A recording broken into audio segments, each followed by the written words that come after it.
कहानी के शुरुआत में हमें इस कहानी के मेन कैरेक्टर को दिखाया जाता है जिसका नाम क्राई एंड्री है। मार्केट में खबर थी कि ग्रीवर्स अपने साथ कुछ नए मेंबर को ले रहे हैं। वो भी इस एग्जाम को देने के लिए जा रहा था। इससे पहले वो 5 बार और गया, पर गिल्ड के लोगों ने उसे कमजोर समझ के वहाँ से भगा दिया था। जब वो टेस्ट देने के लिए जाता है तो वहाँ पर वो देखता है कि बहुत सारे लोग टेस्ट देने के लिए आए हैं। उसे नहीं लगता कि इतने सारे लोगों में से कोई उसे चुनेगा, इसलिए वो पहले ही हिम्मत हार जाता है। जब वो पब के पास लाइन में खड़ा होता है तभी उसको वहाँ पर एक लड़की मिलती है जिसका नाम लूदा है। वो कहती है कि हे, तुम भी क्या पार्टी ज्वाइन करने के लिए आए हो? लूदा अभी अभी लेवल 3 में प्रमोट हुई है। वो क्राई को देखकर उसका दोस्त बनना चाहती थी, इसलिए वो उसकी तरफ हाथ बढ़ाती है, बट क्राई यहाँ पर हाथ नहीं मिलाता है और कहता है कि मेरा नाम क्राई एंड्री है, तुमसे मिलकर अच्छा लगा लूदा। लूदा उसे काफी परेशान देखती है, इसलिए उसको इस बात का बुरा नहीं लगता कि उसने हाथ नहीं मिलाया। लूदा उसे बताती है कि मैं अकेली थी, इसलिए वाइफ बोल के खजाने को हैंडल नहीं कर सकती थी, इसलिए मैं क्लैन में ज्वाइन होना चाहती हूँ।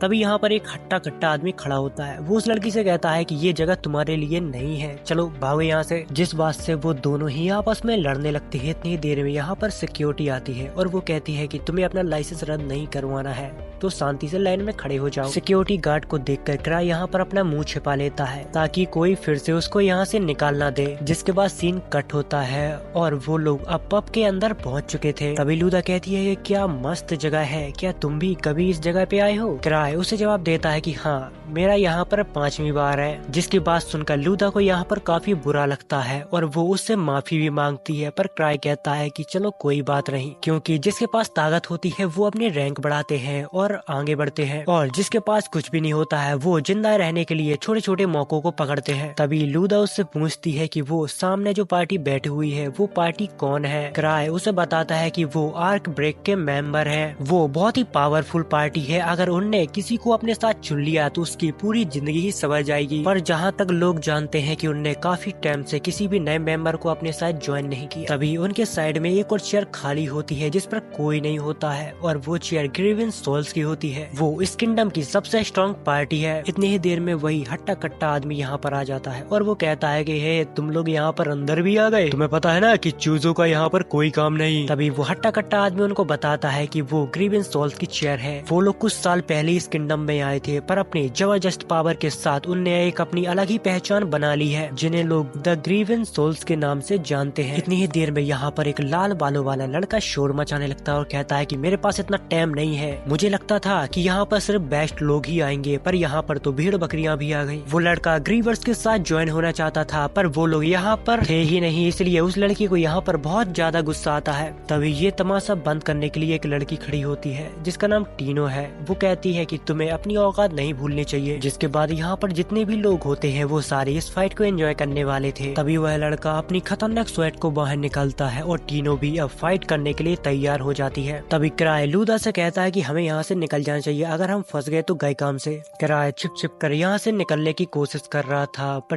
टीनो उसकी पावर को महसूस कर लेती है और उसको रोक लेती है और कहती है कि मास्टर, आप यहाँ पर कब से हो? इतनी ही देर में आर्क आ जाता है और वो कहता है कि अरे तुम यहाँ पर क्या कर रहे हो, तुम्हें पता है ना कि ये इवेंट तुम्हारे बिना शुरू नहीं होगा। जिस सब कुछ सुनकर लूदा को यहाँ पर कुछ भी समझ में नहीं आ रहा था कि आखिर ये सब चल क्या रहा है, और यहाँ पर जितने भी सारे लोग होते हैं उन सारों की आंखें फटी की फटी रह जाती है, क्योंकि ये ग्रीवेंस सोल्स का लीडर होता है क्राई एंड्री। जिसके बाद सीन फ्लैशबैक में शिफ्ट होता है। वो लोग छोटे थे और ट्रेजर हंटिंग करते थे। तभी क्राई के दोस्तों ने एक बार क्राई की जान बचाई थी, क्योंकि उसको पता ही नहीं चला कि कब मॉन्स्टर उसके पीछे आ गया। उन सारे दोस्तों का सिर्फ एक ही सपना था कि दुनिया का सबसे महान ट्रेजर हंटर बनना है, बट क्राई हर चीज में इतना ज्यादा अच्छा नहीं था जितना कि वो लोग थे। पर फिर भी उसके दोस्त कभी उसको ऐसा महसूस नहीं होने देते थे कि वो कमजोर है और किसी काम का नहीं। जिसके बाद ऐसे ही वक्त बीत जाता है। एक दिन फिर क्राई सोचता है कि वो अपने ही टीम को छोड़ देगा, क्योंकि वो अपनी वजह से किसी दूसरे की जान खतरे में नहीं डालना चाहता था। पर उसके साथ कुछ ज्यादा ही गलत हो जाता है। वो जिस टीम को छोड़ने के लिए आया था वो सारे ही लोग मिलके उसको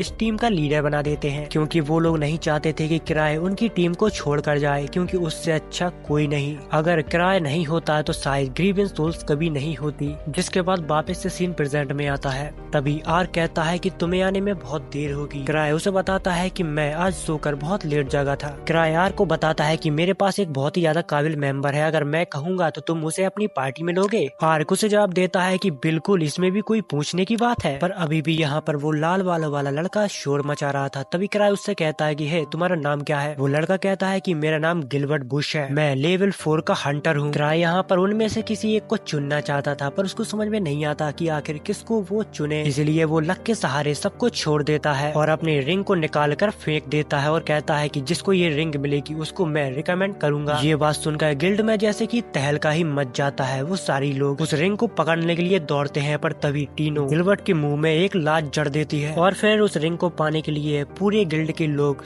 सारे ही आपस में लड़ने लगते हैं। मौके को देखकर क्राई यहाँ से खिसक जाता है, जिसके बाद पूरे ही पब की बैंड बज जाती है। जिसके बाद हमें अगले दिन का सीन दिखाया जाता है, जहाँ पर क्राई के पास एक लड़की आती है और वो इस न्यूज के बारे में उसे बताती है, तुम्हारी वजह से पूरे पब की भैंस की आंख हो गई। तभी क्राई उससे पूछता है कि इस हादसे में कोई घायल तो नहीं हुआ? पर वो लड़की उसे जवाब देती है कि नहीं, ऐसा कुछ भी नहीं हुआ, पर हाँ, एक्सप्लोरर एसोसिएशन के मैनेजर को आपसे मिलना है। जिसके बाद क्राई उससे कहता है कि जितना भी पब का तोड़फोड़ का खर्चा आया है वो सारी आर्क के अकाउंट पर डाल दो और आर्क को ही एसोसिएशन भेज देना, वो उनकी डांट सह लेगा। थोड़ी देर में क्राई को पता चलता है कि आर्क यहाँ पर नहीं है, वो किसी काम से बाहर गया है। अब उसको ही मैनेजर के पास जाना होगा और उनकी डांट को सहना होगा। जिसके बाद आर्क अपने मास्क के बारे में बताता है कि अगर मेरा मास्क टूटा नहीं होता तो मैं आर्क का बेस बना के उसके पास चला जाता, पर अब मुझे शायद ऐसे ही जाना होगा। जिसके बाद हमें एसोसिएशन का सीन दिखाया जाता है, जहाँ पर क्राई अपने बॉस से माफी मांगता है और उसके सामने गिड़गिड़ाने लगता है और कहता है कि मैंने लोगों को रोकने की बहुत कोशिश की, पर वो लोग आउट ऑफ कंट्रोल हो चुके थे। मुझे पता है कि ये सब मैटर नहीं करता, पर सबसे बड़ी बात ये है कि किसी को भी चोट नहीं आई। जिसके बाद वो मैनेजर उसको एक मिशन दे देता है, पर यहाँ पर क्राई एंडी बहुत ही आलसी किस्म का आदमी होता है। वो मैनेजर के सामने बड़ी बड़ी बातें करने लगता है और मन में सोचता है कि एक मिशन को पिक करके वो आर्क के ऊपर थोप देगा। जिसके बाद वो एक सैंपल से दिखने वाले मिशन को चुनता है और वो सोचता है कि इस मिशन को मैं आर्क के ऊपर थोप दूंगा और चुपचाप निकल जाऊंगा, पर उसे पता नहीं होता कि उसने जो मिशन चुना है वो सबसे ज्यादा टफ मिशन है। जिसके बाद क्राई वापस एसोसिएशन से आता है और आर्क के पास जाता है, बट उसको आर्क वहाँ पर नहीं मिलता है क्योंकि वो किसी काम से बाहर गया था, क्योंकि उसे नोवल ने बुलाया था, इसलिए वो कुछ समय के लिए वापस नहीं आ सकता। तभी टीनो क्राई से कहती है कि देखो मास्टर, मुझे ये रिंग मिल गई, और वो कहती है कि मैं नहीं चाहती थी कि कोई और तुम्हारी रिंग अपने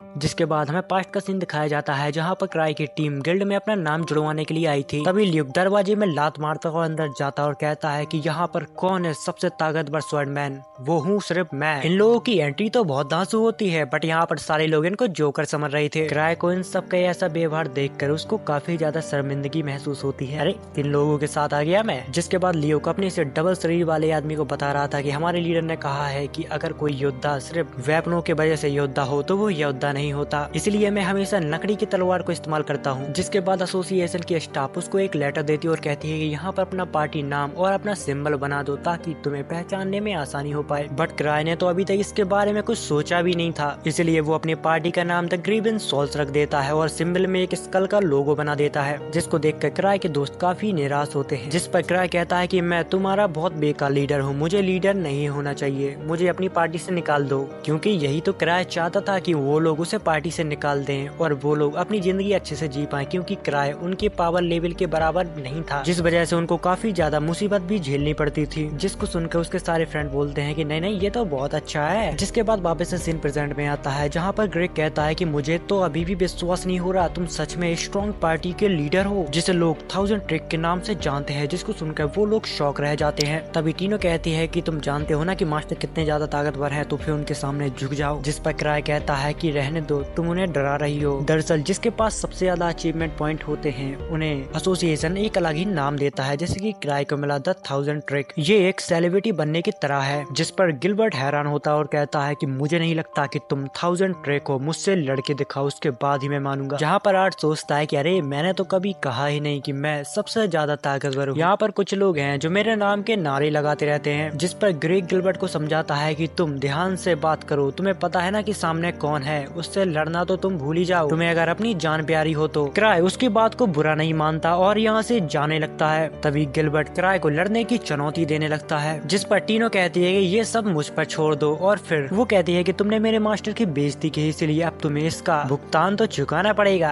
जिसके बाद सीन शिफ्ट होता है और गिलबर्ट और टीनो दोनों ही अब लड़ने के लिए आमने सामने होते हैं, जहाँ पर टीनो अपने हथियारों को नीचे डाल देती है और कहती है अगर मैं इनके साथ तुमसे लड़ूंगी तो तुम शायद मर भी सकते हो। जिसके बाद गिलबर्ट भी अपने हथियार को नीचे रख देता और कहता है मैं नहीं चाहता कि लोग कहें कि हथियार से तुम सिर्फ एक लड़की से जीत पाए। जहाँ पर आर्ट सोच में बीता था कि ये दोनों ही लेवल 4 के हैं, पता नहीं कौन जीतेगा। जिसके बाद टीनो गिलबर्ट के ऊपर हमला कर देती है। गिलबर्ट यहाँ पर बहुत ही मुश्किल से उसके हमले से डॉच करता है, पर तभी टीनो की उसमें एक लात पड़ जाती है, जिससे गिलबर्ट बहुत दूर जाके गिरता है। सबको लगता है कि बस गिलबर्ट का अब खेल खत्म हो गया। जिसके बाद गिलबर्ट उठता है और कहता है कि ये मैच इतनी आसानी से खत्म नहीं हो सकता। तभी टीनो उसको अपने लॉक में फंसा लेती है और फिर थोड़ी देर बाद ये मैच टीनो बहुत ही आसानी से जीत जाती है। यहाँ पर नीचे पड़ा हुआ गिलबर्ट काफी मायूस था। तभी हमें गिलबर्ट का फ्लैशबैक दिखाया जाता है। वो बचपन से ही काफी ज्यादा स्ट्रॉन्ग था। जिसके बाद जब वो बड़ा हुआ तो उसने एक अपनी पार्टी बनाई, पर सारे लोग कमजोर होने के कारण उसको अपनी ही पार्टी छोड़नी पड़ी। जिसके बाद से वापस से सीन प्रेजेंट में आता है, जहाँ पर क्राई गिलबर्ट से कहता है कि तुमने अपनी पुरानी पार्टी छोड़ दी क्योंकि लोगों के बीच में तुम्हारी पावर काफी ज्यादा डिफरेंट थी। जिसको सुनकर गिलबर्ट हैरान हो जाता और कहता है कि ये सब तुम्हें कैसे पता। जिस पर क्राई जवाब देता है क्योंकि मैं भी इस चीज से गुजर चुका हूँ, पर हमारी टीम ने उसको नहीं छोड़ा। यहाँ पर क्राई खुद के ही बारे में बात कर रहा था, क्योंकि उसकी पावर में और उनकी दोस्तों की पावर में बहुत ज्यादा डिफरेंस था, पर फिर भी उन लोगों ने कभी क्राई को अकेला नहीं छोड़ा। गिलबर्ट को अभी भी क्राई के ऊपर यकीन नहीं होता कि ये इतनी स्ट्रॉन्ग पार्टी का लीडर आखिर कैसे है, पर आज तक किसी ने इसकी पावर को देखा ही नहीं। जिसके बाद क्राई गिलबर्ट की स्वेट के पास जाता है और उसको टच करता है और फिर उसमें से बहुत ही खतरनाक फ्लेम बाहर निकलने लगती है, जिसको देखकर गिलबर्ट भी हैरान होता है कि इतनी खतरनाक फ्लेम वो भी आता है हैंडल नहीं कर पाया और ये आदमी बहुत ही आसानी से इसको कर ले रहा है। जिसको देखकर गिलबर्ट को उसके ऊपर यकीन हो जाता है, सच में ये बहुत ज्यादा ताकतवर है, क्योंकि अभी तक उसने अपने हाथों में स्वॉर्ड को भी नहीं लिया, फिर भी उसके अंदर से इतनी खतरनाक फ्लेम बाहर निकल रही है। जिसके बाद सीन शिफ्ट होता है और हमें क्राई को दिखाया जाता है, जो अपने ऑफिस में बैठा बैठा बोर हो रहा था, क्योंकि उसने टीनो की टीम को एक मिशन पर भेज दिया था, जिसमें ग्रीक, लूदा और गिलबर्ट भी होता है। जहाँ पर हमें पता चलता है कि क्राई को रिंग्स का बहुत ज्यादा शौक है और वो यहाँ वहाँ से रिंग कलेक्ट करता ही रहता है और एसोसिएशन का पैसा फूंकता रहता है। जिसके बाद क्राई को याद आता है कि उसको अपने रिलिक चार्ज करवाना था और वो एक लड़की के पास आ जाता है। वो लड़की थोड़ी देर बाद डेंजन के अंदर हंटिंग करने के लिए जाने ही वाली थी, पर उससे पहले क्राई यहाँ पर आ जाता है, जहाँ पर वो लोग क्राई की बहुत ज्यादा रिस्पेक्ट करते हैं और उसको एक फैंटम के बारे में बताते हैं कि वो नॉर्थ हाईवे पे आ गया था। 3rd लेवल के नाइट वहाँ पर मौजूद थे, इसलिए वो सारे ही लोग वहाँ पर मारे गए। लगता है कि वो बहुत ज्यादा ताकतवर फैंटम है। उस सारे लोग मारने के बाद उसने एक वाइट वोल्फ का रूप ले लिया था, ऐसा वहाँ के लोग कह रहे हैं। जहाँ पर क्राई को याद आता है कि उस मिशन के लिए टीनो की टीम को उस जगह के लिए भेजा था। जब वो अपने ही दिए गए मिशन को वापस से चेक करता है तो उसमें बहुत सारे लोग लेवल 5 के होते हैं, बट किसी को नहीं पता कि वो जिंदा हैं या फिर मर गए, जिस बात से उसको भी काफी चिंता होने लगती है, क्योंकि उसने टीनो को भेजा था वहाँ पर। जिसके बाद हमें टीनो की टीम को दिखाया जाता है, जो जंगल में उस ट्रेजर को ढूंढ रही थी, और दूसरी तरफ हमें क्राई को दिखाया जाता है, जो काफी परेशान था कि उसने इतनी बड़ी गलती आखिर कर कैसी दी। जिसके बाद क्राई खुद ही सोचता है कि अब वो उनकी मदद करेगा, वो उनसे पहले ही उस ट्रेजर के पास पहुंच जाएगा ताकि उनको फैंटम से ना उलझना पड़े। जिसके बाद वो यहाँ से एक सीक्रेट दरवाजा खोलता है। दूसरी तरफ हमें टीनो को दिखाया जाता है, जिनको चलते चलते रात हो चुकी थी। तभी उनके ऊपर एक फैंटम वोल्फ अटैक करता है। दूसरी तरफ हमें क्राई को दिखाया जाता है, जो एक बोरी में किसी चीज को भरकर ले जा रहा था। तभी उसको एवा देख लेती है और कहती है कि तुम ये सब कहाँ ले जा रहे हो। जिस पर क्राई जवाब देता है कि मैं तो बस घूमने जा रहा था। जिसके बाद क्राई अपने चेहरे को ढकता है और यहाँ से उड़कर चला जाता है। जिसके बाद हमें पास्ट का सीन दिखाया जाता है, जहाँ पर ग्रेवन सोल्स अपनी टीम के साथ जश्न मना रही थी। उनको किंगडम में यहाँ सिर्फ एक ही हफ्ता हुआ था और एक ही हफ्ते के अंदर ल्यूक की तलवार टूट जाती है, जिससे वो काफी ज्यादा निराश रहता है। जिस पर लीज उसे जवाब देती है कि अरे छोड़ो यार, वो बस एक नकली की तलवार थी। यहाँ पर वो लोग थोड़ी देर पहले साइक्लोप्स को मार कर आए थे। जिस पर एक आदमी कहता है क्या बकवास कर रहे हो साइक्लोप्स, तुम बच्चों उनको नहीं मार सकते, वो बहुत ज्यादा ताकतवर होते हैं। जिस पर लीज उसका सिर उसे दिखाती है, जिसको देखकर वो आदमी शॉक रह जाता है। जिसके बाद बाद से वापस सीन प्रेजेंट में आता है, जहाँ पर टीनो की टीम धीरे धीरे करके उन वॉल्फ को मार के आगे बढ़ती रहती है। तभी ग्रेग गिलबर्ट से कहता है कि तुमने अपनी स्वैट की पावर को इस्तेमाल क्यों नहीं किया। तभी गिलबर्ट उसको जवाब देता है कि मेरे स्वैट में अब माना नहीं बचा है, क्योंकि कराए ने स्वैट की पूरी पावर को यूज कर लिया था। इसी में वो लोग थक जाते हैं और कहते हैं कि हमें आगे नहीं बढ़ना चाहिए, हमें अपनी जान बचानी चाहिए। अभी टीनो उनको जवाब देती है कि मास्टर ने हमें ये मिशन दिया है तो हमें किसी भी हालत में इसको पूरा करना ही होगा, चाहे वो कितना भी मुश्किल हो। जहाँ पर हमें पता चलता है कि कराए हर मुसीबत से पहले ही सब कुछ कैलकुलेट कर लेता है। जिसके बाद टीनो की टीम आगे बढ़ती है तो उनको वहाँ पर बहुत सारे वुल्फ मिलते हैं, जहाँ पर वो लोग स्ट्रेटेजी बना रहे थे कि वुल्फ से बचकर हमें गुफा के अंदर जाना होगा। दूसरी तरफ हमें कराए को दिखाया जाता है जो उड़ते उड़ते उन सभी को ढूंढ रहा था, पर अभी भी उसको कोई भी नजर नहीं आया था। दूसरी तरफ हमें टीनो की टीम दिखाई जाती है, जहाँ पर वो गुफा के अंदर जाते हैं तो उनको और भी सारे वुल्फ मिलते हैं, जिनके साथ वो फाइट करने लगते हैं। वो लोग टीम वर्क के साथ उन सारी वुल्फ को खत्म कर देते हैं, पर ये इतना भी आसान नहीं था। अंदर से कुछ और वुल्फ उनसे लड़ने के लिए आ जाते हैं। यहाँ पर गिलबर्ट उनके साथ फाइट करने लगता है। गिलबर्ट बोलता तो बहुत ज्यादा है, पर उसी के साथ वो स्ट्रॉन्ग भी है। बट यहाँ पर लूदा बहुत कुछ तो नहीं कर सकती है, पर वो चोर की तरह सभी दुश्मनों की जगह करेक्ट बता सकती है, जिस टीम वर्क का फायदा टीनो उठाती है और उन मॉन्स्टरों को खत्म कर देती है। जहाँ पर टीनो को लगता है कि ये सब कुछ मास्टर ने पहले भाप लिया होगा, इसलिए उनने इन लोगों को मेरे साथ भेजा। यहाँ पर गिलबर्ट को भी टीम वर्क के साथ फाइट करने में बहुत मजा आ रहा था। तभी उसको अपने पास्ट याद आता है, जब उसकी टीम उसके साथ मैचअप नहीं कर पाती थी, इसलिए उसने अपनी ही टीम को लीव कर दिया। बट उसको आज समझ आ रहा था कि जब वो कमजोर पड़ता है तो कैसा लगता है। गिलबर्ट को वॉल्फ के साथ लड़ने में बहुत परेशानी आ रही थी, जिस पर ग्रेग गिलबर्ट का साथ देता है, जिस वजह से गिलबर्ट उस मॉन्स्टर को बहुत ही आसानी से खत्म कर देता है। जिसके बाद उनकी टीम आगे बढ़ जाती है। तभी टीनो को किसी की प्रेजेंस फील होती है, बट जहाँ तक उनको समझ में आ रहा था तो ये शायद एक बॉस की पावर भी हो सकती है या फिर और भी कुछ। और अब टीनो की टीम अंदर जाने से डर रही थी, पर टीनो उनको हौसला देती है कि मास्टर ने तुम सबको ऐसे ही नहीं चुना, उनने तुम लोगों के अंदर कुछ न कुछ देखा होगा, वरना वो क्यों मेरे साथ तुम लोगों को भेजते यहाँ पर। दूसरी तरफ हमें कराए को दिखाया जाता है जो अभी भी उन सभी की तलाश कर रहा था। उसी के साथ वो उसको भी बहुत ज्यादा कोस रहा था, जिसने ये जैक पैक बनाया है, क्योंकि वो उसमें ब्रेक डालना ही भूल गया, जिस वजह से वो गुफा के अंदर तो चला जाता है, पर उसकी स्पीड इतनी ज्यादा होती है कि वो यहाँ वहाँ टकराता रहता है। लोगों को ढूंढते ढूंढते टीनो की टीम उस बॉस के पास पहुँच जाती है और उनको देखते ही बॉस उनके ऊपर अटैक कर देता है, जिस वजह से उनको ये तो पता चल जाता है कि ये वाला बॉस सच में बहुत ज्यादा ताकतवर है। तभी टीनो वाइफ वॉल्फ को देखती है तो समझ जाती है कि इसकी वीकनेस इसका सिर है, जहाँ पर वो अपनी टीम से कहती है कि तुम इसका थोड़ी ध्यान भटकाओ, मैं इसको देखती हूँ। गिलबर्ट अपनी पूरी कोशिश करता है मॉन्स्टर का ध्यान भटकाने में। दूसरी तरफ ग्रेग उसके ऊपर हमला करता है तो एक ही झटके में उसकी स्वैट टूट जाती है। इसी मौके का फायदा उठाकर टीनो उसकी स्वैट पर चढ़ जाती है और उसके सिर तक पहुँच जाती है, पर इसी के बीच उसका पैर जख्मी हो जाता है। बट तब भी वो हार नहीं मानती और उसके सिर पर अटैक कर देती है, जिससे वो मॉन्स्टर तो खत्म हो जाता है, पर टीनो की हालत अब बहुत ही बुरी हो चुकी थी। तभी टीनो अपने पैर पर एक पोषण डालती है, जिससे काफी हद तक उसका पैर ठीक हो जाता है। ग्रेग कहता है कि आज का तो दिन ही खराब है, मेरी तो स्वैट ही टूट गई। गिलबर्ट कहता है कि कम से कम तुम जिंदा तो हो, यही बहुत बड़ी बात है। अब उनको लग रहा था कि उनने सारे मॉन्स्टर को खत्म कर दिया, इसलिए अब उन लोगों को ढूंढना चाहिए जिनके लिए वो लोग यहाँ पर आए थे। वो लोग यहाँ से आगे बढ़ पाते इससे पहले यहाँ पर बहुत जैसे दिखने वाले सेम टू सेम वैसे ही कुछ और वॉल्फ आ जाते हैं, जो कि हथियारों से लैस होते हैं। अब उनको समझ में नहीं आ रहा था कि एक से लड़ते लड़ते उनकी हालत खराब हो गई है, अब तो 4 हैं। अब उनके पास कोई भी चारा नहीं था, इसलिए वो लोग यहाँ से भागने का डिसाइड करते हैं। साइड में एक छोटी सी गुफा होती है जिसके अंदर से वो वॉल्फ नहीं आ सकते थे, पर इससे पहले वहाँ तक वो लोग पहुँच पाते। व्हाइट वॉल्फ उनकी चाल को समझ जाते हैं और उनका रास्ता ब्लॉक कर देते हैं, जिस पर गिलबर्ट और ग्रेग कहते हैं कि हम लोग इनका चारा बनते हैं, तुम दोनों यहाँ से भागने की कोशिश करो। तभी टीनो को क्राई की रिंग के बारे में याद आता है, उन वॉल्फ की आंखों पर शूट करेगी और यहाँ से भागने की कोशिश करेगी, बट इसके लिए भी थोड़ा टाइम चाहिए, जिस पर गिलबर्ट उन मॉन्स्टरों के साथ भिड़ जाता है। लूदा और ग्रेग भी इसमें उसका साथ देती हैं।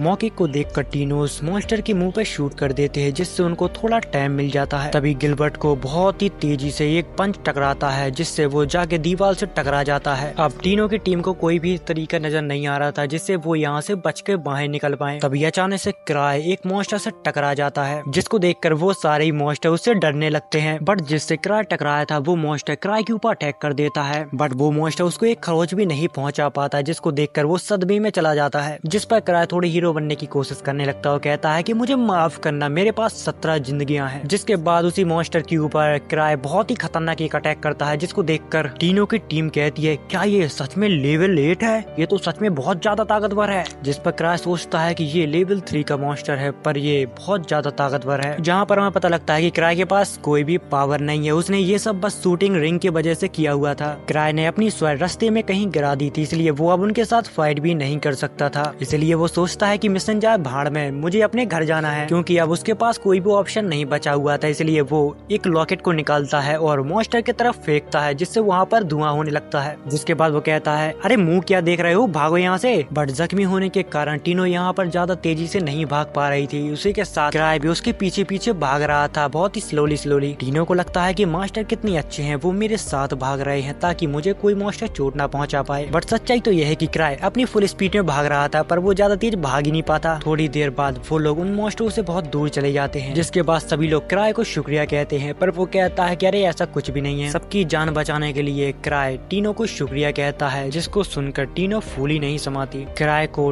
टीनो की चोट नजर आती है, इसलिए वो अपने रैलिक से उसकी चोट को ठीक कर देता है। वो लोग आगे तो बढ़ते जा रहे थे, पर उनको यही नहीं पता कि वो लोग जा कहाँ रहे हैं। जिसके बाद सीन पास्ट में शिफ्ट होता है, जहाँ पर क्राई अपने दोस्तों को अपने सारे रैलिक दिखा रहा था, जिसको देखकर वो सभी लोग कहते हैं, क्या इनमें से हम कोई एक चीज ले सकते हैं। जिस पर क्राई कहता है कि तुम्हें जो सी चीज अच्छी लगे वो तुम ले सकते हो। तभी उनमें से एक लड़की एक बैग को उठाती है, जो उसको बहुत पसंद आता है। क्राई उसे बताता है कि ये बैग जितना दिखने में छोटा लगता है, उससे वो कई ज्यादा चीजों को स्टोर कर सकता है। उन लोगों का इन चीजों में इंटरेस्ट बढ़ ही रहा था। तभी क्राई उन्हें बताता है ये सिर्फ चॉकलेट रखने के काम आता है। तभी लीज एक ब्रेसलेट को उठा लेती है और अपने हाथ में पहन लेती है और धड़ाम से नीचे गिर जाती है। जिस पर क्राई उसे बताता है कि ये एक लिवायत रिंग है, जिसे पहनने से शरीर के पूरे सेंसेस खराब हो जाते हैं। दूसरी तरफ लियो के कर्ज स्वेट को उठा लेता है, जिससे वो कर्ज हो जाता है और आउट ऑफ कंट्रोल हो जाता है। और वो कहता है कि मैं दुनिया के सारे इंसानों को खत्म कर दूंगा। जिसके बाद वापस से सीन प्रेजेंट में आता है। वो लोग अभी भी गुफा के अंदर चल रहे थे, वो अभी तक एग्जिट को ढूंढने में नाकाम रहे। सभी लोग क्राई के पीछे ऐसे चल रहे थे जैसे कि क्राई को रास्ता पता हो, पर सच्चाई तो ये है कि क्राई को खुद नहीं पता कि वो जा कहाँ रहा है। मुझे पता है कि ये सब ट्रेनिंग का हिस्सा है, पर हम जा कहाँ रहे हैं। जिस पर क्राई सोचता है कि मुझे खुद भी नहीं पता, पर पता नहीं क्यों ये सभी लोग मुझ पर ऐसे निर्भर हो रहे हैं जैसे कि मैं सब जानता हूँ। चलते चलते वो एक ऐसी जगह पे पहुंच जाते हैं जहाँ पर दो रास्ते होते हैं। बट टीनो यहाँ पर दूर से उन लोगों को देख लेती है जिनको ढूंढने के लिए वो लोग यहाँ पर आए थे। जिस पर टीनो कहती है कि मैंने कहा था ना, मास्टर जो करते हैं उसके पीछे कुछ न कुछ वजह होती है। वो लोग लेवल 5 के हंटर थे, पर इस समय पे वो बहुत ज्यादा जख्मी थे। रुडोल्फ जो इस पार्टी का लीडर था, वो उन्हें ढूंढने के लिए शुक्रिया कहता है। पर टीनो उससे कहती है कि मुझे शुक्रिया मत करो, मेरे मास्टर को करो, क्योंकि उनकी वजह से हम लोग यहाँ तक पहुँचे हैं। जिस पर क्राई जवाब देता है कि मैंने ऐसा कुछ भी नहीं किया। रुडोल्फ की पार्टी यहाँ पर काफी समय से फंसी हुई थी, इसलिए उनके पास कोई भी एनर्जी नहीं थी। जिसके बाद क्राई अपने बैग से बहुत सारी चॉकलेट निकालता है और सभी को दे देता है। तभी गिलबर्ट क्राई से पूछता है कि आखिर ये काम कैसे करता है। जिस पर क्राई कहता है कि ये एक सीक्रेट है। ग्रेक उस पार्टी के लीडर से कहता है कि तुम लोग तो लेवल 5 के हो, फिर भी उन वॉल्फ को नहीं हरा पाए। जिस पर वो जवाब देता है कि हमारा सामना वॉल्फ से नहीं, स्कल पहने हुए एक फैंटम से हुआ था। वो इतना ज्यादा ताकतवर था कि उसने हमें कीड़े मकोड़े की तरह हरा दिया। उसे हम बहुत ज्यादा कमजोर लगे, इसलिए उसने हम लोगों को खत्म नहीं किया। वो फैंटम इतना ज्यादा ताकतवर था कि शायद 1000 स्वॉर्ड भी उसको ना हरा पाए। दरअसल 1000 स्वॉर्ड क्राई के बचपन के दोस्त लियोक का नाम है। जिस पर क्राई सोचता है कि क्या मजाक कर रहे हो, अगर इतना कोई ताकतवर होता, अगर ऐसे फैंटम एग्जिस्ट करते होते तो लियोक कब का उन्हें मार चुका होता। पर अभी वो आ गया तो मुझे नहीं लगता कि टीनो उसे हरा पाएगी। क्राई उन सबको बताता है कि हमें यहाँ से जल्दी निकलना होगा और इस टीम को लीड करेगी टीनो, क्योंकि मैं तो ज्यादा तेज भाग ही नहीं पाता। जिस पर टीनो जवाब देती है कि आपके कंपैरिजन में मैं कुछ भी नहीं हूँ मास्टर। जिस पर क्राई उसे जवाब देता है ये तुम्हारी ट्रेनिंग का हिस्सा ही है। तभी वो सोचता है प्लीज प्लीज प्लीज मान जाओ ना, क्योंकि ये सब करना मेरे लिए बहुत ज्यादा बोरिंग है। जिसके बाद टीनो इस बात से सहमत होते हैं कि उन्हें इस जगह से जल्दी निकलना चाहिए। वो लोग यहाँ से निकलने ही वाले थे, इतनी ही देर में उनको कुछ अजीब व गरीब आवाज सुनाई जाती हैं। जिस पर क्राई सोचता है कि अब तो मैं गया पक्का, अगर उस मॉन्स्टर ने मेरे ऊपर हमला कर दिया तो 4 बार तो मैं बच जाऊंगा, पर उसके बाद मैं मर जाऊंगा। तभी उनको एक बहुत ही बुरी शक्ति महसूस होने लगती है, क्योंकि वो फैंटम धीरे धीरे उनके तरफ ही बढ़ रहा था। क्राई को पता था अगर वो उससे लड़ेगा तो मर जाएगा, पर फिर भी वो सभी को पीछे करता है और खुद आगे खड़ा हो जाता है। तभी हमें उसी फैंटम को दिखाया जाता है जो धीरे धीरे इनके तरफ बढ़ रहा था, जिसके ऑरा को देखकर उन सभी लोगों की फट जाती है। इतनी ही देर में उस फैंटम के पीछे एक लड़की आती है। वो एक किक मारती है और फैंटम जाके दीवार से भिड़ जाता है। और ये लड़की कोई और नहीं लीज होती है। लीज की किक कितनी ज्यादा पावरफुल होती है कि वो फैंटम जो शेर बना घूम रहा था अब वो एक पिल्ला बन गया था।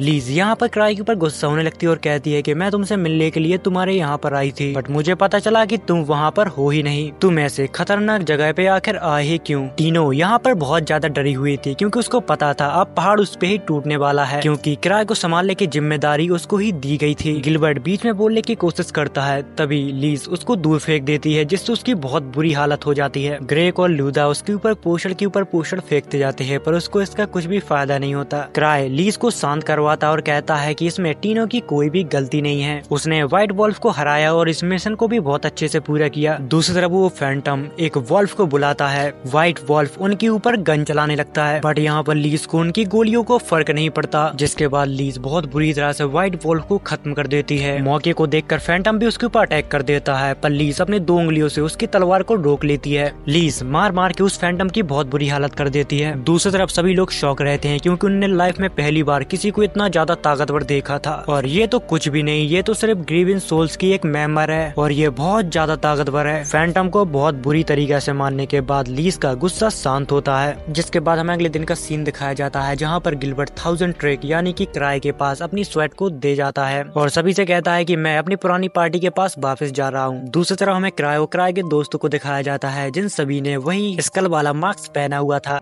जिसके बाद हमें 1 साल पहले का सीन दिखाया जाता है जहाँ पर सित्रे स्मार्ट किराए के लिए स्लाइम का एक पोस्टर बना के लाई थी। अगर आपको पता ना हो तो मैं आपको बता देता हूँ कि सित्रे स्मार्ट ग्रेविन सोल्स की एक साइंटिस्ट है जो लेवल 2 की हंटर है। वो अपने एक्सपेरिमेंट से ग्रेविन सोल्स की मदद करती रहती है। दिखने में थोड़ी अजीब है पर वो बहुत अच्छी लड़की है। अगले ही सीन में हमें दिखाया जाता है जहाँ पर किराए उसी पोस्टर को ढूंढ रहा था जिसे सित्रे स्मार्ट ने बनाकर उसको दिया था। वो शांत दिमाग से सोचता है कि आखिर उसने उसको कहाँ रख दिया था। उसको जहाँ तक याद है, उसे जहाँ तक याद है कि डेंजन के अंदर जब उसने उसको पिया था तो उसके अंदर कुछ भी नहीं था। किराए ने उस स्लाइम को बहुत ही संभाल के रखा था पर वो अचानक गायब कैसे हो सकता है। दूसरी तरफ हमें कुछ हंटरों को दिखाया जाता है। वहाँ पर वो लोग बात कर रहे थे डेंजर के अंदर जितने भी मॉन्स्टर है अचानक उनका लेवल अब बढ़ सा गया है। पर जो भी हो ट्रेजर वैल्यू की जांच करके हमें देश तक पहुँचानी होगी, ये सबसे ज्यादा जरूरी है। दूसरी तरफ हमें किराए को दिखाया जाता है जो एसोसिएशन के अंदर घूम रहा था। तभी एबा उसे व्हाइट वॉल्फ डैन की रिपोर्ट बताती और कहती है तुम्हें इस रिपोर्ट के बारे में एसोसिएशन को बताना चाहिए। किराए उससे कहता है कि अरे यार मुझे मत परेशान करो, टीनो उसकी लीडर थी, उसको ये रिपोर्ट दे दो। तभी एबा उसे बताती है कि वो बेसमेंट लेवल 2 पर अभी ट्रेनिंग ले रही है। इतना सुनने के बाद वो यहाँ से जाने लगता है। तभी एबा सोचती है कुदरत आपत्ति यानी कि अर्थक्वेक और ट्रेजर वैल्यू में मुश्किल तक वो बिना किसी क्लूज के अंदाजा लगा लेता है। मैंने ऐसा करते किराए को बार बार देखा है बट एबा को कहाँ पता था कि जितनी भी धरती पे मुसीबतें आती हैं वो सारी किराए के वजह से ही होती हैं। जब किराए लेवल 2 के बेसमेंट तक पहुँचता है वो वहाँ पर देखता है तो बहुत सारे लोग बाहर खड़े होते हैं। अंदर लीज ट्रेनिंग दे रही थी क्योंकि उसको लग रहा था कि टीनो उसके जाने के बाद बहुत कमजोर हो चुकी है। वो लोग किराए से कहते हैं कि तुम कुछ करो, हम लोग ट्रेनिंग हेल को इस्तेमाल नहीं कर पा रहे हैं। किराए हेल का जब गेट खोल कर अंदर जाता है तो वो देखता है कि टीनो बहुत बुरी तरह से नीचे डली हुई है। लीज ने उसे इतनी खतरनाक ट्रेनिंग दी कि वो अधमरी हो गई। जिस पर लीज कहती है बस इतना ही तुम्हारे पास दम था या फिर तुम मेरे सामने दिखावा कर रही हो। अगर तुम्हें ऐसा लगता है कि मैं तुम्हें नहीं मारूंगी तो ये तुम्हारी गलती है। लीज टीनो को एक किक मारने ही वाली थी तभी किराए उसे रोक देता है। बस बहुत हो गया, मैं तुम्हारे जुनून को समझता हूँ पर मुझे लगता है कि वो अपनी लिमिट पर है, चलो आज के लिए इतना बहुत है। तभी लीज कहती है क्या तुम मुझे रोक रहे हो, जिस पर किराए हाँ में जवाब देता है। जिस पर लीज हंसने लगती है और कहती है चलो आज का वर्कआउट खत्म हुआ। वो यहाँ से जा पाती इससे पहले टीनो उसका पैर पकड़ लेती है और टीनो ने वही मास्क पहना हुआ था जो ग्रेविन सोल्स अक्सर पहना करते हैं। जिसके बाद लीज कहती है चलो शुरू करते हैं। जिसके बाद किराए भी इन लोगों को मनाने में नाकामयाब हो जाता है। मुझे माफ करना, तुम्हें पता है ना कि लीज को मनाना कितना मुश्किल है। जिसके बाद सीन कट होता है जहाँ पर किराए बात कर रहा था कि ट्रेवलर के ऊपर अटैक हुआ फैंटम व्हाइट वॉल्फ डैन में। पता नहीं क्यों पर किराए को इस सब चीजों में कुछ गड़बड़ लग रही थी और शायद इसलिए ग्रेक ने किराए को मिलने के लिए बुलाया है। जिसके बाद सोचने लगता है कि अरे आर्क यहाँ पर क्यों नहीं है, अगर वो यहाँ पर होता तो मुझे इतना सारा काम नहीं करना पड़ता। दूसरी तरफ हमें ग्रेक को दिखाया जाता है जहाँ पर वो कहता है व्हाइट वॉल्फ डैन के पास कोई लाइन में कोई भी चेंज नहीं आया है और हाँ मैंने मटेरियल की क्वालिटी भी नहीं बदली है। पर यहाँ पर ग्रेक को कुछ अजीब सा महसूस हो रहा था। दूसरी तरफ हमें कुछ लोगों को दिखाया जाता है जहाँ पर वो लोग बात कर रहे थे कि सोचने की बात है, हम लोग जो काम कर रहे हैं उसे तो भगवान भी नहीं प्रिडिक्ट कर सकता है। इन सारे लोगों का एक ग्रुप होता है। यहाँ पर जितनी भी घटनाएं घट रही थी वो सभी की वजह से घट रही थी। जहाँ पर वो लोग बात कर रहे थे कि हमारी चाल कोई भी हंटर नहीं समझ सकता पर एक आदमी है 1000 ट्रेक जिसको हम कभी भी अंडर एस्टिमेट नहीं कर सकते। जब तक उन्हें पता नहीं चलता तब तक वो उन्हें व्हाइट वॉल्फ में उलझे रहेंगे। जब तक इनके पास मौका है ये वाला रिसर्च सेंटर छोड़ के कहीं और जाके अपना रिसर्च सेंटर बना ले। दूसरी तरफ हमें किराए को दिखाया जाता है जहाँ पर वो सपना देख रहा था कि पूरी सिटी में बस स्लाइम ही स्लाइम फैल चुका है। अचानक वो जाग जाता है। वो शिट्री की स्लाइम का सपना देख रहा था। उसको लगता है सच में वो बहुत बहुत ज्यादा डेंजर है।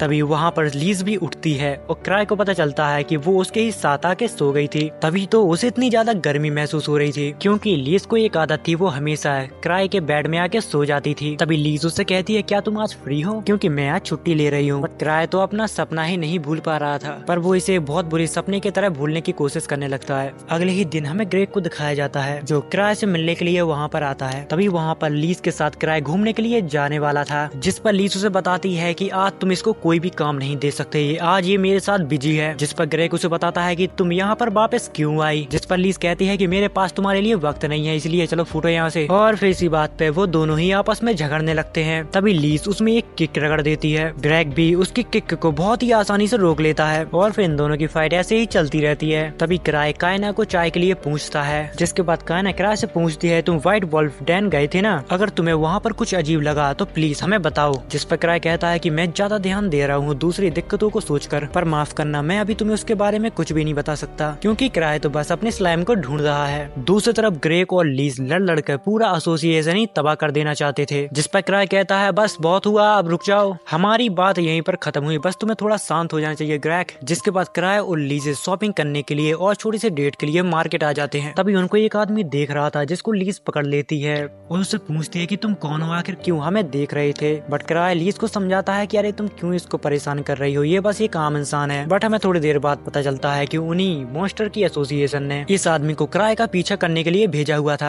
जिसके बाद में ग्रेग को दिखाया जाता है, जो क्राई के ऊपर काफी ज्यादा नाराज हो रहा था, क्योंकि क्राई से किसी भी चीज के बारे में पूछते हैं तो वो यहाँ वहाँ निकल जाता है। इसीलिए ग्रेग व्हाइट वुल्फ डैन की इन्वेस्टिगेट 7 की टीम को सौंप रहा था। जिसके बाद 7 की टीम डैन के अंदर चली जाती है। वो लोग कहते हैं क्या मुसीबत है, क्राई की वजह से हमें यहाँ पर फंसना पड़ा। जिसके बाद में क्राई और लीज को दिखाया जाता है, जहाँ पर वो लोग एक छोटी सी डेट पर आए थे। क्राई उसे इस कैपिटल की सबसे अनसेफ जगह पे ले जाता है। तभी लीज उससे पूछती है तुम इस जगह पे किसी से काम है क्या, जो तुम यहाँ पर हमें लेकर आए हो। जिस पर क्राई जवाब देता है कि हाँ, क्योंकि यहाँ पर लोग गायब हो रहे हैं। ऐसी जगह पे स्लाइम क्वार्टर कोई लोगों का गायब होना एक आम बात है। दरअसल क्राई चित्री का दिया हुआ स्लाइम को यहाँ पर ढूंढने के लिए आया था, क्योंकि उसको लग रहा था कि अगर उसने स्लाइम को नहीं ढूंढा तो वो पूरे शहर को तबाह कर देगा। तभी हमें उसी आदमी को दिखाया जाता है, जो उनका कुछ टाइम पहले पीछा कर रहा था। वो इन्हें देखकर परेशान होने लगता है और कहता है ये कैसे हो सकता है, मुझे पता था कि मेरे पीछे कोई भी नहीं आ रहा, फिर भी इन्हें मेरे बारे में कैसे पता चल गया। उस आदमी ने अभी एक नई आइसक्रीम शॉप खोली थी, वहीं पर क्राई भी आ रहा था। इतनी ही देर में वहाँ पर एक सूफिया नाम की लड़की आती है। दूसरी तरफ लीजे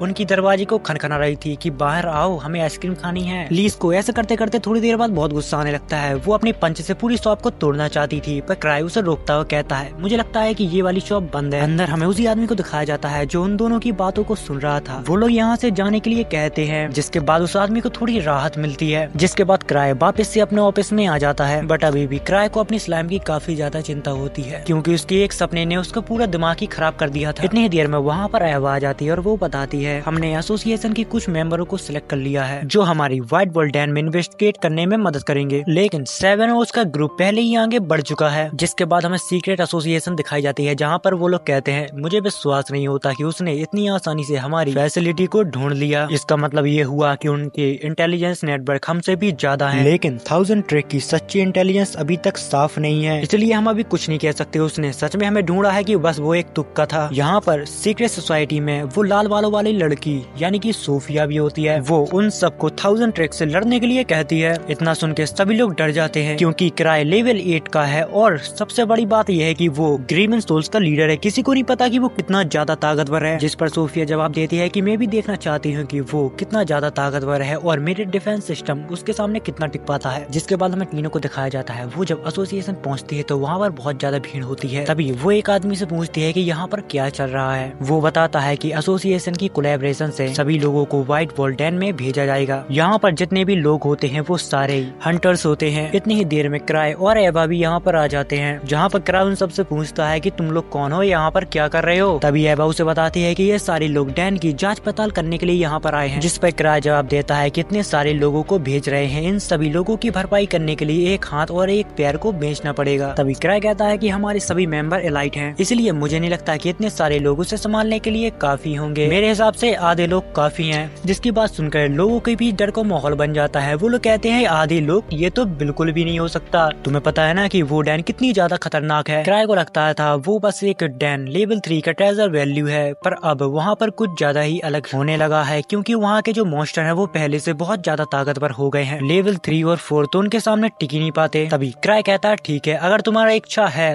तो तुम उसके अंदर जा सकते हो। मुझे लगा था कि आधे लोग काफी होंगे, पर तुम्हें अगर जाना हो तो जा सकते हो, मुझे इससे कोई फर्क नहीं पड़ता। इतनी ही देर में यहाँ पर लीज आ जाती है और वो कहती है अगर मैं होती तो आधी भी नहीं लेती, क्योंकि मैं अकेले ही जाती। जहाँ पर सभी लोग कहते हैं कि अरे हम भी स्ट्रॉन्ग है यार, हम उन मॉन्स्टरों से लड़ेंगे और उनको खत्म करके वापस भी आ जाएंगे। तभी लीज किराए के पास जाती है और कहती है कि ये जॉब मुझे दे दो, बट किराए सीधा उसके मुंह पे मना कर देता है, क्योंकि मैं नहीं चाहता कि ये सब तीनों के लिए बहुत दर्दनाक हो, और साथ ही वहाँ पर पहले ही बहुत लोग मौजूद हैं। जिसके बाद किराए सभी लोगों को डेंजन में जाने के लिए हाँ कह देता है। दूसरी तरफ हमें 7 की टीम को दिखाया जाता है जो डेंजन की तरफ आगे बढ़ते जाते हैं। तभी डैन में जाने से पहले एक आदमी किराए के पास आता है और उससे पूछता है कि हमें डेंजन में किसी चीज का ध्यान रखना होगा क्या। तभी किराए कहता है कि तुम्हें एक स्लाइम को ढूंढना है। तभी वो आदमी कहता है भला डेंजन में स्लाइम क्या कर रहा होगा, लेकिन ऐसा होता है तो ध्यान रखना वो कोई नॉर्मल स्लाइम नहीं होगा। जिसके बाद हमें सीक्रेट एसोसिएशन को दिखाया जाता है जो किसी बारे में बात कर रहे थे। यह हमारी रिसर्च का परिणाम है, एक माना मटेरियल डिवाइस किसी खोज में कहीं पहुंचाने की बात कर रहे थे, बट उसमें एक बहुत बड़ी प्रॉब्लम होती है, क्योंकि उस रास्ते के बीच 1000 ट्रेक आ रहा था। अगर किसी भी चीज में 1000 ट्रेक आया तो उसकी टीम ग्रेवियन सोल्स भी उस लफड़े में पड़ जाती है। अगर उन लोगों ने हमारी रिसर्च के बारे में पता लगा लिया तो फिर हम गए काम से। तभी सोफिया कहती है कि कोई दिक्कत की बात नहीं, मेरा डिफेंस सिस्टम बहुत ही ज्यादा ताकतवर है। सोफिया के बारे में हम ज्यादा तो नहीं जानते, पर इतना है कि उसका दिमाग बहुत ज्यादा तेज है और वो किसी भी चीज को बहुत ही आसानी से कर लेती है बिना कोई सबूत छोड़े, क्योंकि उसके दिमाग में कुछ ऐसा चल रहा था जिससे वो पूरे ग्रेवियन सोल्स को संभाल सकती है। दूसरी तरफ हमें 7 की टीम को दिखाया जाता है जो मॉन्स्टर को मारते मारते डेंजन के काफी अंदर तक आ गई थी। उन लोगों ने जहाँ तक अपनी सभी जांच पड़ताल कर ली थी, जिसके बाद उनके पास एक कॉल आता है और दूसरी तरफ से कोई उसे कहता है कि तुम अगर काम हो गया हो तो डेंजन से बाहर आ सकते हो। जिसके बाद दूसरी तरफ हमें किराए को दिखाया जाता है जहाँ पर उसको कुछ समझ में नहीं आ रहा था कि उसको आखिर क्या करना चाहिए। किराए ओवर थिंकिंग वाला बंदा है। यहाँ के कुछ लोग ये भी कहते हैं कि किराए फ्यूचर देख सकता है। तब लीज किराए से कहती है कि मैं तुम्हारे सामने लड़ने के लिए बहुत उत्सुक हूँ, क्योंकि पिछले बार मैं अपनी पूरी पावर तुम्हें नहीं दिखा पाई। वो लोग यहाँ पर बात कर ही रहे थे, इतनी ही देर में यहाँ पर स्त्री स्मार्ट आ जाती है। अरे क्या चल रहा है गाइस, कैसे हो? तभी लीज कहती है क्या तुम पार्टी में से सिर्फ अकेले ही आई हो? जिस पर चित्र कहती है कि मैं किसी ऐसे से बात नहीं करना चाहती जो पार्टी छोड़कर घर भाग जाए। जिसके बाद वो कहती है कि मैंने सोचा कि किराए को मेरी स्किल की काफी जरूरत होगी, इसलिए मैं यहाँ पर चली आई, क्योंकि ये एक एसोसिएशन है जो माना मटेरियल को इकट्ठा कर रही है, हमें ऐसा करने से उनको रोकना होगा। यहाँ पर किराए किसी भी बात को सीरियसली नहीं ले रहा था, क्योंकि उसको बस अपनी स्लाइम की चिंता थी। C3 का स्लाइम एक ऐसा प्रोडक्ट है जो काफी इम्प्रूव हुआ है, लेकिन फिर भी ये एक फेलियर रहा। तभी वो किराए से कहती है कि तुम मुझसे मत घबराओ, मैंने उसको ऐसा एडजस्ट किया है जैसे कि वो तुम्हारे ऊपर और मेरे ऊपर हमला नहीं करेगा, भले ही वो मटेरियम एलो कैप्सूल से बाहर निकल जाए। बट वो डायमेंशनल लॉकर से बाहर कैसे निकल गया, मुझे तो अभी भी ये समझ में नहीं आ रहा। जैसा कि मैंने पहले बताया कि वो कोई आम स्लाइम नहीं है, वो इतनी ताकत रखता है कि पूरे कैपिटल को खत्म कर सकता है। जिसके बाद सीन शिफ्ट होता है, तभी हमें 7 को दिखाया जाता है जिसके पास वही आदमी आता है जिसको किराए ने उस स्लाइम के बारे में बताया था। जिसके बाद 7 सभी लोगों को यहाँ पर इकट्ठा करता है। यहाँ पर कभी भी किसी को एक स्लाइम दिख सकती है तो उससे थोड़ा बचकर रहना, क्योंकि किराए ने बताया है कि वो बहुत ज्यादा खतरनाक है, इसलिए कोई भी उससे अकेले बढ़ने की कोशिश नहीं करेगा। अगर यहाँ पर किसी को स्लाइम दिखाई देती है तो वो सबसे पहले मुझे आकर बताएगा। जहाँ पर कुछ लोग कहते हैं कि नहीं नहीं नहीं, ये बिल्कुल भी नहीं हो सकता, क्योंकि स्लाइम अगर आ भी गई यहाँ पर तो वो हमारे पैरों के नीचे दब के मर जाएगी। जिस पर 7 उन्हें बताता है कि मैं किसी आम स्लाइम की बात नहीं कर रहा, उनके सामने हमारी स्वेट किसी भी काम की नहीं। यहाँ पर कुछ लोग उस स्लाइम को अलग अलग तरीके से मारने की सोचने लगते हैं। तभी 7 को गुस्सा आने लगता है और कहता है कि वो साला कंजूस आदमी कभी भी इंफॉर्मेशन को अच्छे से नहीं बताता। तभी यहाँ पर एक अजीब सा आदमी खड़ा होता है, वो कहता है अगर तुम्हें स्लाइम से इतना ज्यादा डर लग रहा है तो छोड़ दो, हम उससे निपट लेंगे अगर वो दिखाई दे तो। तभी 7 कहता है तो फिर ठीक है, बेकार में मत मरना। इतनी देर में वहाँ पर एक लड़की हाथ उठाती और कहती है क्या मैं कुछ बोल सकती हूँ? मैं एक एल्केमिस्ट हूँ और मेरा नाम तालिया है। मैं क्लैन की लेबोरेटरी में C3 के साथ थी, हम दोनों मिलकर एक रिसर्च कर रहे थे कि स्लाइम के साथ क्या क्या हो सकता है। तभी 7 कहता है तो फिर तुम उसके वीक पॉइंट के बारे में जानते होंगे। तभी वो बताती है कि मैंने और C3 ने स्लाइम को मारने के लिए एक पोस्टर बनाया था। इसका सिर्फ स्लाइम के ऊपर असर होता है और किसी भी चीज के ऊपर असर नहीं होता। अगर कोई चीज उससे जुड़ी हुई है तो वो उसको खत्म कर देता है। जिसके बाद हमें वही सीक्रेट एसोसिएशन को दिखाया जाता है। वो लोग कहते हैं कि हमारी रिसर्च बहुत पावरफुल है और लगता है कि अब समय आ चुका है। हम 100 से भी कम हंटरों का सामना कर रहे हैं और उनमें से कुछ ही लोग हैं जो ठीक ठाक पावर को होल्ड करते हैं। दूसरी तरफ 7 और उसके सारे साथियों ने पूरा डेंजन छान मारा था पर उनको अभी तक कुछ भी नहीं मिला। तभी वही चिड़चिड़ा आदमी आता और कहता है अगर तुम बेकार ऑर्डर नहीं देते तो ये कुछ घंटों का ही काम होता, बेहतर होगा कि तुम अपने मास्टर के सामने जाकर प्रे करो क्योंकि वो तो कभी आने का कष्ट ही नहीं करता। जिसके बाद वो आदमी जंगल की तरफ टहलने के लिए चला जाता है। उस आदमी को टहलते टहलते रात हो जाती है। वो रास्ते में चलते चलते 1000 ट्रैक को बुरा भला कहने लगता है और कहता है कि उसकी वजह से मेरा पूरा दिन खराब हो गया। इतनी ही देर में यहाँ पर उसको कुछ खतरनाक आवाज सुनाई देती है, जिसका पीछा करते करते वो एक ऐसी जगह पे पहुंच जाता है जहाँ पर एक वॉल्फ फैंटम बंधा हुआ था। वो लोग उसके ऊपर एक्सपेरिमेंट कर रहे थे क्योंकि माना मटेरियल को इस्तेमाल करके ट्रांसफॉर्मेशन को हासिल किया जा सकता है। ऐसा करने से वो फैंटम पहले से कुछ ज्यादा ही ताकतवर हो जाते हैं। वो लोग उस वॉल्फ के अंदर एक इंजेक्शन को इंसेक्ट कर पाते इससे पहले वो हंटर उनके ऊपर हमला कर देता है। पहले हम सबको लगा था कि ये आदमी एकदम फालतू है पर ऐसा नहीं है, ये आदमी काफी ताकतवर है। यहाँ पर वो उन दोनों ही लोगों को बहुत बुरी तरह से मारता है। तभी वो सीक्रेट सोसाइटी का आदमी कहता है कि तुम लोग यहाँ पर क्या कर रहे हो, क्या तुम्हें 1000 ट्रैक ने भेजा है? जिस पर वो आदमी जवाब देता है ऐसा कुछ भी नहीं है, ये सब मैंने किया। जिसके बाद वो आदमी हंसने लगते हो कहते हैं तो फिर यहाँ पर 1000 ट्रैक नहीं है। और फिर कुछ ही देर में वो लोग उस मॉन्स्टर के ऊपर इंसेक्ट कर देते हैं वो मैना मटेरियल, और फिर देखते ही देखते वो मॉन्स्टर एक स्लाइम का रूप ले लेता है। वो आदमी सभी लोगों के यहाँ पर सतर्क कर पाता है। इससे पहले वो स्लाइम ही जोर जोर से चीखने लगता है जिसकी आवाज काफी दूर तक जा रही थी। 7 की टीम भी इस चीज को सुन लेती है। आवाज सुनते ही सारे लोग उस तरफ भागने लगते हैं जहाँ से ये आवाज आई थी। भागते भागते वो लोग एक जंगल में पहुंच जाते हैं। तभी 7 कुछ लोगों से पूछता है कि गेन इसी साइड गया था, वो अभी तक लौट के नहीं आया। दरअसल गेन उसी आदमी का नाम होता है जो स्लाइम के पास गया था। तभी गेन भागते भागते इनके पास आता है जो बहुत ही बुरी हालत में था। वो कहता है कि मेरे पीछे मॉन्स्टर है, यहाँ से तुम लोग भाग जाओ वरना सारे लोग मारे जाएंगे। और ये वही स्लाइम है जिसके बारे में 1000 ट्रैक हमें बताना चाहता था। इतनी ही देर में वो स्लाइम इन लोगों के पास आ जाता है जिसको देखकर वो सभी लोग डर जाते हैं क्योंकि उन सभी ने आज तक इतना बड़ा स्लाइम नहीं देखा था। 7 उसके ऊपर हमला करता है पर वो समझ जाता है कि इस स्लाइम को हम ऐसे नहीं रोक सकते हैं। जिसके बाद सारे लोग उसके ऊपर मैजिक करने लगते हैं बट उसके ऊपर मैजिक को पावर का कोई भी असर नहीं हो रहा था। लगातार 7 भी उसके ऊपर हमला करता जा रहा था पर उसको जैसे कि फर्क ही नहीं पड़ता। तभी 7 को उस पोषण के बारे में याद आता है जिसको तालिया कुछ देर पहले उसको बता रही थी। 7 उसके पास से वो पोषण लेके आता है। 7 अपने पूरा दिमाग लगा के उसके अंदर वो पोषण को इंसर्ट कर देता है। उसका पोषण यहाँ पर स्लाइम के ऊपर काम तो करता है बट 1 सेकंड के लिए। उसके बाद वो स्लाइम वापस से अपने नॉर्मल फॉर्म में आ जाती है। इतनी ही देर में यहाँ पर C3 आ जाती है। दरअसल उसको किराए ने भेजा था क्योंकि उसको पहले ही पता था कि यहाँ पर कुछ न कुछ गड़बड़ हो सकती है। तभी C3 कहती है कि एक जबरदस्त मैजिक उस स्लाइम के आसपास घूम रहा है, इसलिए हम उस स्लाइम को कुछ भी चोट नहीं पहुंचा पा रहे हैं। वो स्लाइम इतना ज्यादा ताकतवर है कि लेवल 8 की ट्रेजर वैल्यू में भी तुम्हें उतना खतरनाक मॉन्स्टर नहीं मिलेगा। जिसके बाद C3 कुछ बड़बड़ाते हुए उस मॉन्स्टर के पास जाने लगती है। स्लाइम मॉन्स्टर उसके ऊपर अटैक करता है पर बहुत ही आसानी से वो उस अटैक को डॉच करती रहती है। इस सब को देखकर वो काफी निराश होती है क्योंकि ये सब उसका ही एक्सपेरिमेंट है जो फेल हो गया था। तभी 7 कहता है कि तुम उस मॉन्स्टर के पास ज्यादा नजदीक मत जाओ। तभी C3 कहती है कि मेरा चिंता करने के लिए शुक्रिया 7, पर मुझे कुछ नहीं होगा। तभी वो अपने बैग में से एक पोषण को निकालती है और उस स्लाइम के ऊपर फेंक देती है। तभी वो 7 से कहती है कि तुम इसके ऊपर शूट करो, जिससे उस स्लाइम का वहीं पर खात्मा हो जाता है। इतनी ही देर में सब कुछ खत्म होने के बाद यहाँ पर ग्रेक आ जाता है। तभी C3 बताती है कि वो यहाँ पर काफी देर पहले आ गए थे, उन्होंने ही मुझे लिफ्ट दी थी। जिसके बाद हमें वही सीक्रेट एसोसिएशन को दिखाया जाता है जहाँ पर वो काफी नाराज हो रहे थे कि उस C3 की वजह से हमारा पूरा मिशन फेल हो गया। इसके बारे में सोफिया ने इन सभी को पहले ही बता दिया था कि C3 हमारे पीछे पड़ी हुई है। क्या उसने हमारे ट्रांसमेग्रिफिकेशन को समझ लिया है? जिसके बाद हमें 7 को दिखाया जाता है। थोड़ी देर में उसके पास उसका टीममेट आता है। वो C3 के साथ एक छोटी सी फाइट रखना चाहता था पर उसके अंदर इतनी दम नहीं थी कि वो उससे पूछ सकता है, क्योंकि वो लड़का जानना चाहता था कि वो लड़की आखिर कितनी ताकतवर है। तभी 7 उसे जवाब देता है कि तुम उसको कमजोर समझने की भूल मत करना, वो तुम्हें बहकाएगी कि वो बिल्कुल भी ताकतवर नहीं है, पर तुम उसके ऊपर विश्वास मत करना क्योंकि इस तरह वो किसी से भी अपना काम निकलवा सकती है। और जहाँ तक मुझे पता है तो वो ग्रीवर्स के दूसरे मेंबर की तरह एक मॉन्स्टर है जो अगर बेकाबू हो जाए तो उसको कोई भी नहीं संभाल सकता। दूसरी तरफ हमें किराए को दिखाया जाता है जिसकी गोदी में लीज बैठी हुई थी।